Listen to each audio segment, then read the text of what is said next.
Sometimes games are fun and silly. We go boom, they go splat. And that is all we need. But sometimes games go deep, confound you with their bizarre dialogue and unconventional answers to philosophical questions. Those games can get a little pretentious. And that's exactly why I love them.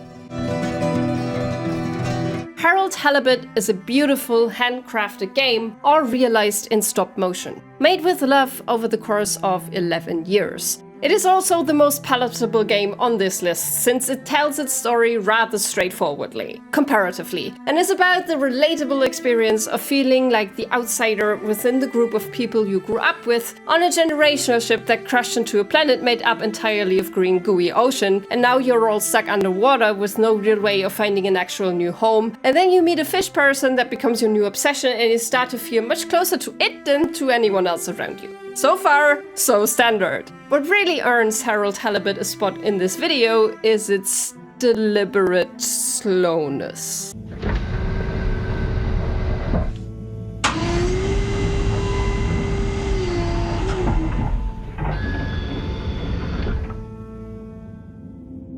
The game really takes its time telling the story that I put down into a few sentences. It sometimes makes you feel like you're stuck in another loop of everyday life that you had tried to avoid playing a video game in the first place. And I can definitely understand people bouncing off of this entry. But while I sometimes did wish the game would let me move faster, oftentimes literally, I ended up finding this extremely charming. The game forces you to slow down and experience the world like Harold does. And you understand that the monotony he is stuck in is what makes him want to befriend this fish person. He's a normal man in a normal situation who is looking for something outside of his agonizing day-to-day life. And when he finds it, he doesn't want to let go. He feels out of place where he grew up, so he joins a found family, which just happen to be aliens in this case. The game never rushes to any conclusion, even if you think it ought to.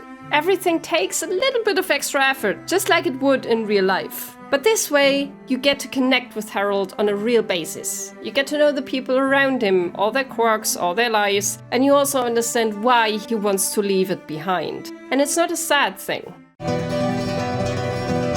Kentucky Route Zero is a game about a man and a dog on a road trip. Or about a man lost to life looking for a purpose. Maybe it's about a boy and a giant eagle wanting a place and a family. Or maybe it's a game about bats.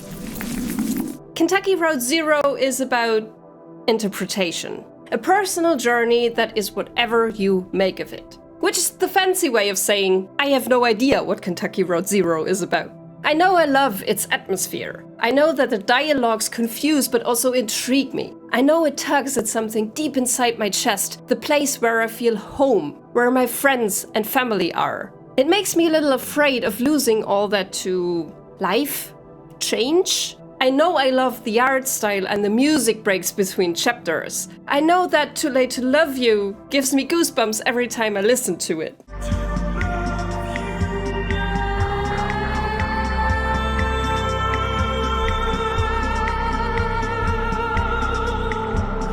So, whatever it is about, it means something to me. And the convoluted dialogue, weird scene transitions, meta theater plays, and a man in a cave with a sort of AI computer program, they are all important.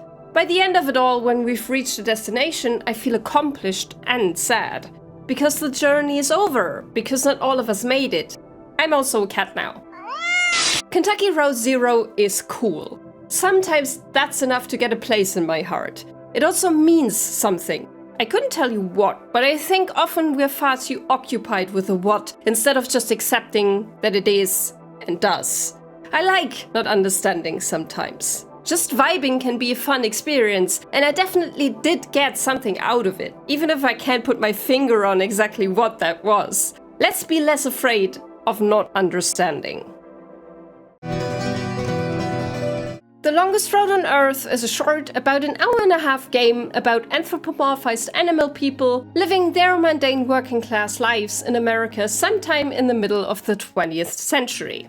You don't get to do much as the player, occasionally pressing a button here and there, but there are no puzzles to solve and no enemies to defeat. You just watch these people going about their lives, getting a glimpse into what is interesting about them or what their struggles are. It is completely without dialogue.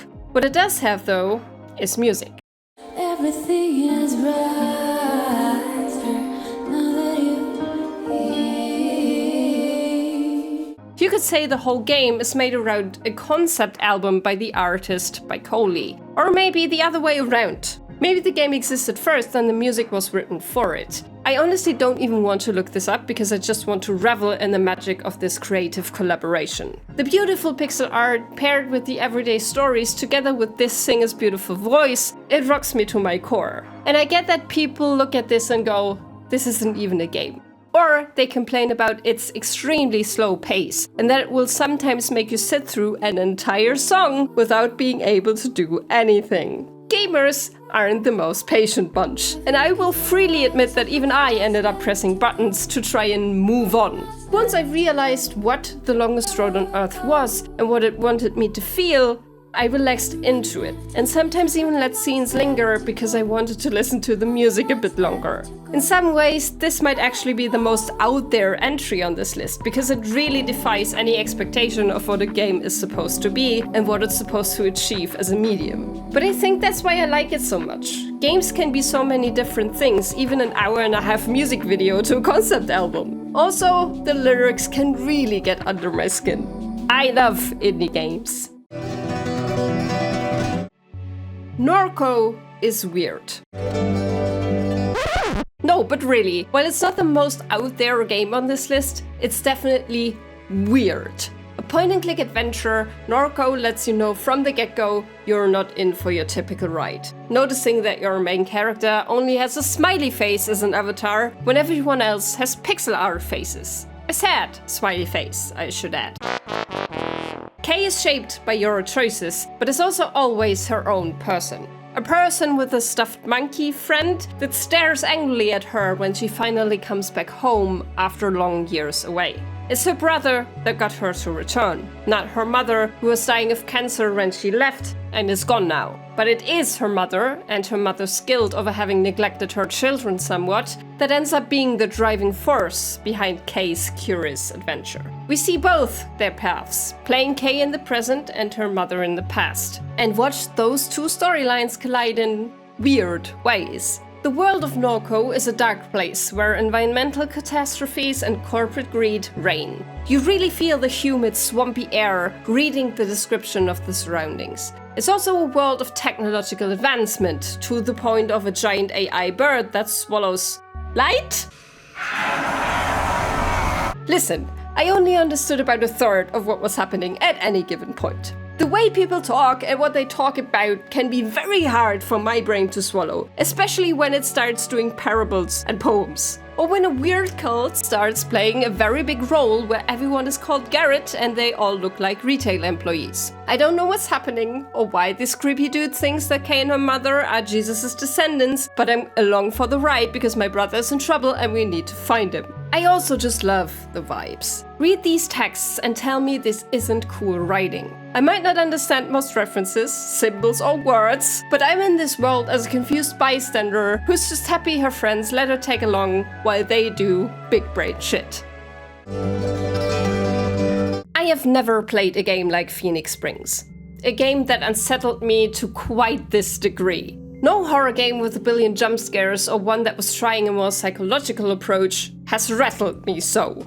Maybe it's the bold colors that are simultaneously muted, or the voice of our protagonist that almost sounds AI but clearly isn't, and is also distorted like it's coming through a radio. Another cocktail of fragrances, public transport body odor. Or maybe it's the lack of music. There's no emotional anchor that connects me to this world I'm transported to. The main character doesn't seem interested in creating a bond between us. It's factual statements or weirdly detached examinations. It's like I always stay an observer of the game. Iris doesn't want me in her skin. She wants me to be on the outside, watching her, controlling her, throwing it all in my face when it's convenient for her. And I'm still so drawn to it all. Even if I repeatedly hit my head against the wall because I have no idea where to find the next clue or what the game wants me to connect to reach a conclusion. Maybe there isn't a conclusion. Maybe her missing brother is just a ruse to pull me into her world, to show me the odd and the distorted just for the hell of it. I wouldn't put it past her. The game is so good at telling me that there are answers just around the corner. If I solve this puzzle, then the next piece of information will finally let me in on a secret that was harbored the entire time. But then, there are only more questions. More off-putting imagery that ends up pulling me in even tighter. I can explain the appeal of Phoenix Springs even less so than that of Kentucky Road Zero. I just know it's there and that there is something to glean from it all. But where Kentucky Road Zero gives me that pining for a home and a friends and family, Phoenix Springs leaves me questioning reality and somehow being shaken to my core. Because what is there to get from a game that always answers a question with a question? Maybe a sense of wonder. What pretentious little games live in your brains rent-free? Let me know and see you next time.